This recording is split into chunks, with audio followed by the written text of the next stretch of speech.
The sun burns low across the endless grassland, a firelit sky casting long shadows over figures who crawl through the tall savanna reeds.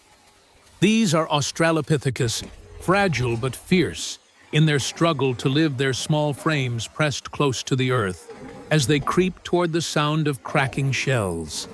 In this world 5.9 million years ago, the great beasts roam unchallenged mammoths, giant buffalo lions with fangs like daggers.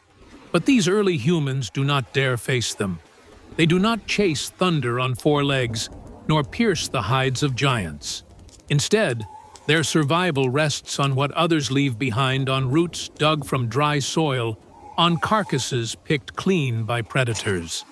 It is a fragile bargain, with the earth itself a question carved into their bones. What if humans never hunted large animals? Would they endure or vanish, swallowed by shadows greater than themselves? The band approaches a riverbank, the air heavy with the smell of decay. A crocodile carcass, bloated and split by vultures, lies trapped between reeds. They gather in silence, flaking sharp stones from river pebbles, carving what scraps remain fat, sinew, and bone. Fingers grease with death's gift, yet their faces do not flinch. Hunger is stronger than revulsion. From bone, they fashion crude scrapers from hide. They tear strips for carrying. This is their hunt, not the kill, but the remains. Yet the river is no safe place. Across the surface, the ripples deepen. A crocodile slides from the reeds, eyes bright like fire in the dusk. The band freezes, pressing their children to the ground, lifting stones high in trembling hands. The beast lunges with a snap that shatters silence, jaws closing where a youth stood seconds before. Panic erupts. Stones crash against its armored head, one after another, until it recoils into the depths. The band clings together, their cries not of triumph, but of survival, spared by inches. They retreat from the river with what little they have. Yet, the cost is clear, danger is never far, and the giants of their world rule without challenge. Night falls, heavy stars wheeling over the grassland. They huddle within the mouth of a shallow cave, lighting dry branches with sparks struck from stone. The flame dances on their faces, painting fear into shadows. A storm gathers beyond the horizon, its thunder rolling like the footsteps of unseen gods.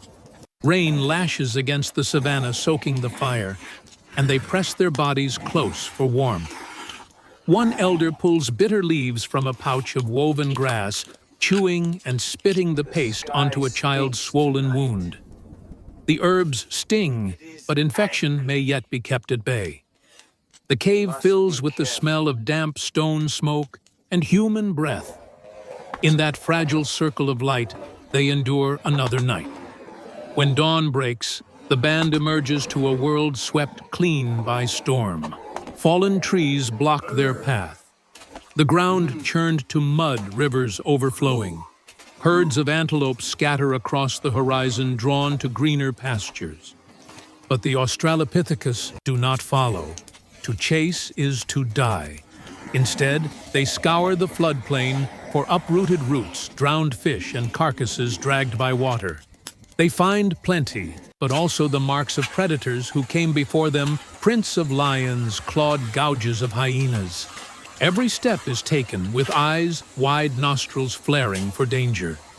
Here, survival is not conquest, but constant calculation, a balance between daring and retreat. Yet even balance breaks. As the band feeds on stranded fish beneath the rising sun, a shadow moves through the grass.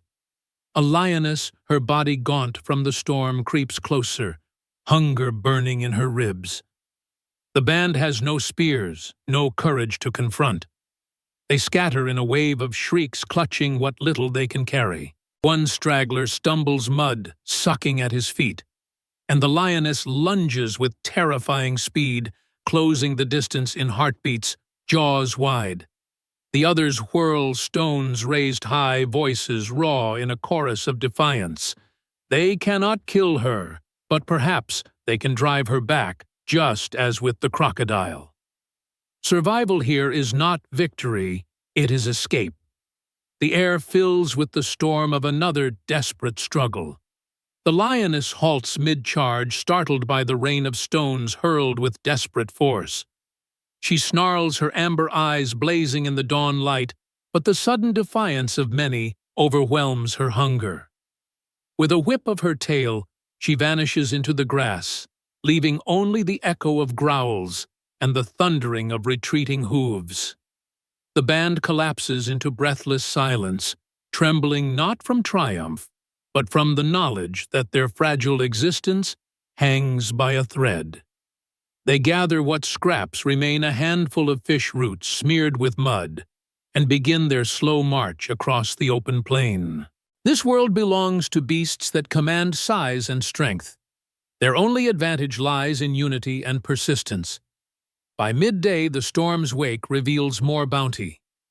The swollen river has left behind stranded carcasses of smaller creatures, warthogs, antelope calves, birds caught in branches. The Australopithecus descend upon them, chiseling meat with sharp flakes, cracking bones for marrow-licking grease from their fingers. But even abundance carries risk. Vultures circle above their wings, casting shadows like omens. The scent of fresh kill drifts wide, calling hyenas with cackling voices. The band stiffens, gripping stones' backs pressed together in a trembling ring. Hyenas emerge, gaunt and relentless eyes shining with hunger. A tense standoff begins, the air charged like the moment before lightning strikes. The band screams, beating stones together, raising arms to appear larger. For a moment, the predators hesitate, wary of the strange display. But hunger gnaws stronger, and they surge forward. Chaos erupts. The band scatters, some hurling stones, others clutching children as they flee. A youth is dragged to the ground, shrieking, until elders descend in fury, battering the hyena with rocks until bone cracks, and it yelps away. The child rises, bleeding, but alive, pulled into the circle of trembling arms. The lesson is carved deep, without weapons. Every meal is stolen beneath the shadow of death. As the sun sets once more, they limp toward higher ground, seeking a ridge where the wind keeps predators at bay. They build a rough barricade of branches, lighting dry reeds carried from the plain. Flames crackle, but their eyes stay wide, scanning the dark for returning eyes. Above them, the sky burns with stars cold and eternal, indifferent to their plight. Around the fire, they share marrow, passing cracked bones from hand to hand, smearing faces with grease. A moment of laughter rises, a child mimics the shriek of the hyena, and the band erupts into weary smiles. For the first time that day, tension loosens. Here in the fragile circle of firelight, they are not prey, but a tribe bound by survival. Yet the savanna does not rest. In the distance, thunder rumbles once more. A new storm approaches, carrying with it the promise of both destruction and opportunity.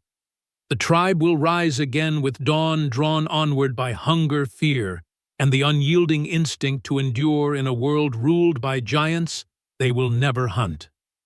Still, their legend is etched not by conquest, but by persistence, the quiet defiance of a species that survives by refusing to vanish. Dawn breaks with crimson light, spilling across the horizon, the savanna steaming under the weight of a new storm. The band stirs from uneasy sleep bodies, stiff bellies, hollow. They descend the ridge, following the winding trail of water left by the night's downpour. Pools glimmer where fish thrash trapped in shrinking puddles, and the band pounces eagerly, scooping them with cupped hands, pounding them against heated stones, feasting on flesh slick with silver. It is not the glory of a hunt, but it is survival enough to keep fire in their limbs. Yet as they gather, the land itself rises against them. Lightning lashes across the sky, splitting a nearby tree into flame, sending beasts fleeing in every direction.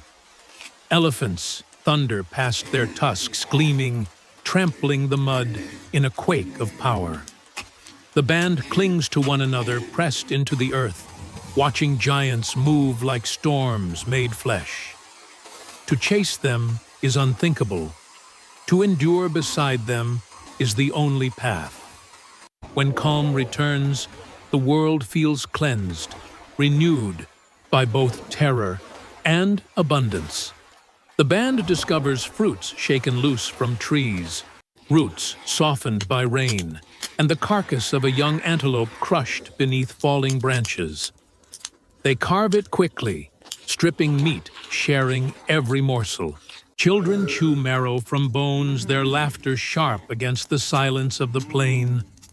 Smoke rises from damp reeds as fire returns, warming faces streaked with ash and rain. The night brings not fear, but fragile peace. A moment where hunger is eased, where scars are tended, where the memory of survival outweighs the shadow of giants. They gather close hands, brushing eyes lifted to the stars. In this world, they will never conquer. The mighty beasts never bring down lions or mammoths. But together with patience and persistence, they endure. And in endurance, they become eternal.